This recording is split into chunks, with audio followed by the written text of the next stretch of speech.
दिल्ली की राजनीति उतनी ही पुरानी है जितनी आज़ादी के बाद राजधानी में केंद्र की राजनीति है। जब देश में पहली बार चुनाव हुए उसके बाद दिल्ली की भी अपनी विधानसभा बनी। जब भी हम दिल्ली की राजनीति की बात करते हैं तो देश की राजधानी होने की वजह से सारी सुर्खियां केंद्र की सरकार और प्रधानमंत्री के हिस्से ही आती हैं। इसके बावजूद कई ऐसे नेता हुए जिन्होंने ना सिर्फ दिल्ली की राजनीति की बल्कि अपनी एक अलग पहचान भी बनाई। ब्लैक एंड वाइट राजनीति में आज हम बात करेंगे दिल्ली की राजनीति से जुड़े एक ऐसे नेता के राजनीतिक सफ़र, उपलब्धियों और उनकी ज़िंदगी के अनछुए पहलुओं के बारे में जिन्होंने दिल्ली राजनीति की शुरुआत में सबसे अहम रोल निभाया। उसके बावजूद ही बहुत ही कम लोग होंगे जो शायद उनका नाम भी जानते होंगे। नमस्कार, मैं हूं आपके साथ शुभम गुप्ता। आप देख रहे हैं जनहित टाइम्स का नया नवेला कार्यक्रम ब्लैक एंड वाइट राजनीति। इसमें हम आपको ब्लैक एंड वाइट ज़माने की राजनीति के किस्से बताएंगे जिसे सुनकर आप पुराने भारत को समझ पाएंगे, उससे प्रेम कर पाएंगे। तो अगर आप चाहते हैं कि हिंदुस्तान की उस राजनीतिक ज़मीन की मिट्टी की सौंधी सी खुशबू आप तक पहुंचे तो हमारे चैनल को सब्सक्राइब कीजिए। ब्लैक एंड वाइट राजनीति में आज हम बात करेंगे चौधरी ब्रह्म प्रकाश की। ब्रह्म प्रकाश दिल्ली के सुकूरपुर गांव के रहने वाले थे। उनकी पढ़ाई लिखाई दिल्ली से हुई थी। जब वो युवा हुआ करते थे तो देश में उस समय आज़ादी की जंग अपने उफान पर थी। महात्मा गांधी उस समय आम जनता के साथ मिलकर अंग्रेज़ों से देश को आज़ाद कराने की लड़ाई लड़ रहे थे। उस समय ब्रह्म प्रकाश भी महात्मा गांधी के साथ उनके साथ इस जंग का हिस्सा बन गए। महात्मा गांधी के साथ आज़ादी की लड़ाई के क्रम में ब्रह्म प्रकाश कई बार जेल भी गए।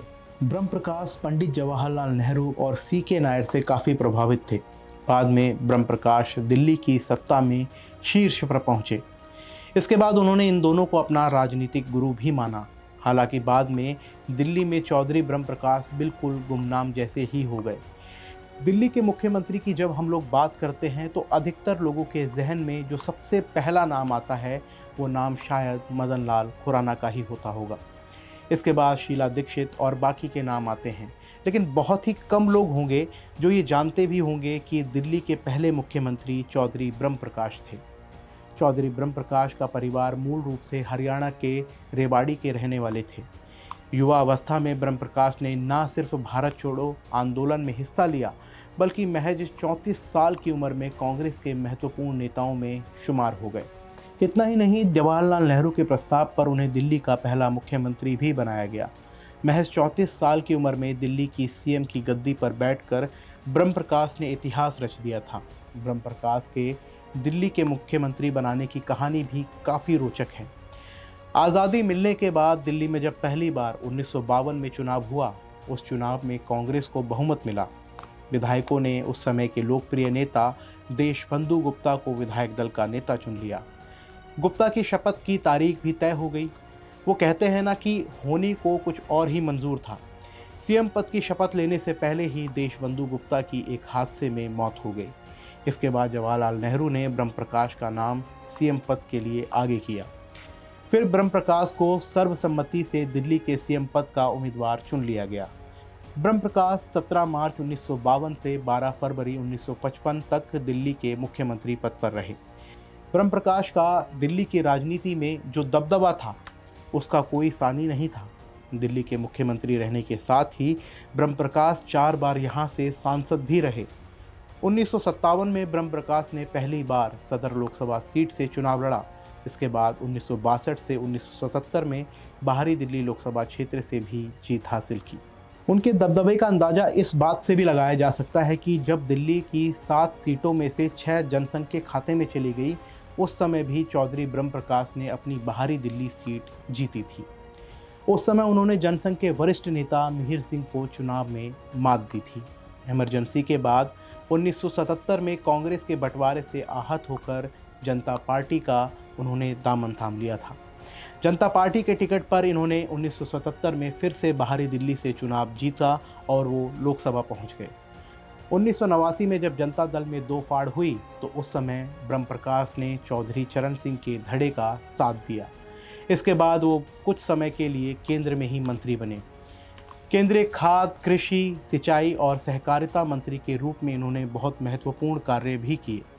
साल 1980 में ब्रह्म प्रकाश को कांग्रेस उम्मीदवार का सज्जन कुमार के हाथों हार झेलनी पड़ी। चौधरी ब्रह्म प्रकाश बेहद ही सादा जीवन जीते थे। सादगी का आलम यह था कि सीएम बनने के बाद और पद से हटने के बाद भी सरकारी बस में ही वो सफ़र किया करते थे। उनकी सादगी की तारीफ उनके साथ के राजनेता भी करते थे। उनकी सादगी का अंदाज़ा आप इस बात से लगा सकते हैं कि सीएम रहने के बावजूद दिल्ली में उन्होंने अपना घर तक नहीं बनाया। उनसे जब इस बाबत लोग पूछते तो ब्रह्म प्रकाश कहते थे कि पूरी दिल्ली ही मेरा घर है। लोगों के बीच रहकर उनकी समस्याओं को बड़े ही इत्मीनान से सुनते थे। चलते फिरते ही वो लोगों से इस तरह घुल मिल जाते थे कि लगता ही नहीं था कि वे एक आम आदमी से बिल्कुल भी अलग हैं। वो ना सिर्फ लोगों की समस्याएं सुनते बल्कि उनके समाधान का भी पूरा प्रयास करते थे।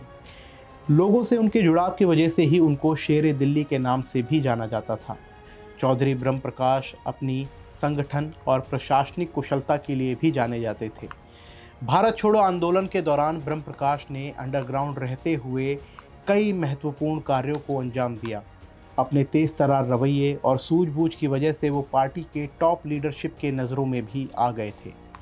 इतना ही नहीं, ब्रह्म प्रकाश किसी भी मुद्दे पर अपनी बात पार्टी हाईकमान के सामने रखने में भी गुरेज नहीं करते थे। अपनी गुणों की वजह से वो जवाहरलाल नेहरू के बेहद करीबी लोगों में शामिल हो गए थे।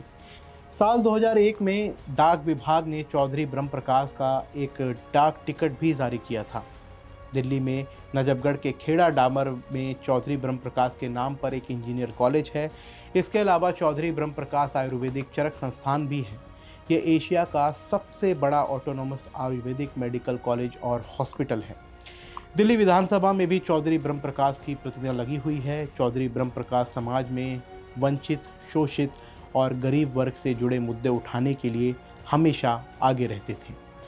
उन्हें इस बात का शुरुआत में ही एहसास हो गया था कि सहकारिता की ताकत से ही इन लोगों की मुसीबतें ख़त्म हो सकती हैं। तभी उन्होंने 1945 की शुरुआत में इन्होंने ग्रामीण और कृषि सहकारिता को एकजुट करना शुरू किया। उन्हें सहकारिता आंदोलन का पितामह भी कहा जाता है। चौधरी ब्रह्म प्रकाश ने national dairy development board doctor Verghese Kurien के साथ मिलकर सरकारी कंपनियों को बढ़ावा देने का विचार रखा। इसका उद्देश्य सहकारी संस्थाओं को सरकार के चंगुल से मुक्त कराना था। सरकार का रजिस्ट्रार ऑफ कॉरपोरेटेड सोसाइटी के जरिए इन पर नियंत्रण होता था। उन्होंने 40 साल तक सहकारिता के विकास के लिए काम किया। इस दौरान उन्होंने दिल्ली किसान बहुउद्देशीय सहकारी समिति, दिल्ली केंद्रीय सहकारी उपभोक्ता स्टोर, दिल्ली राज्य सहकारी इंस्टीट्यूट का गठन किया। पंचायती राज संस्था का समर्थन करने वाले लोगों में चौधरी ब्रह्म प्रकाश शामिल थे। उन्होंने वंचित तबकों के कल्याण के लिए साल 1977 में उन्होंने national union of backward class, schedule tribes and minority गठित की थी। 1956 के बाद 1993 में जब फिर से दिल्ली में विधानसभा बहाल हुई और उसके चुनाव हुए, उसी साल चौधरी ब्रह्म प्रकाश का निधन हो गया। बहरहाल आपको कैसा लगा हमारा आज का कार्यक्रम, हमें कमेंट सेक्शन में ज़रूर बताएं और ब्लैक एंड वाइट ज़माने की राजनीति को जानने के लिए, उसके बारे में समझने के लिए जनहित टाइम्स को सब्सक्राइब करें। नमस्कार, धन्यवाद।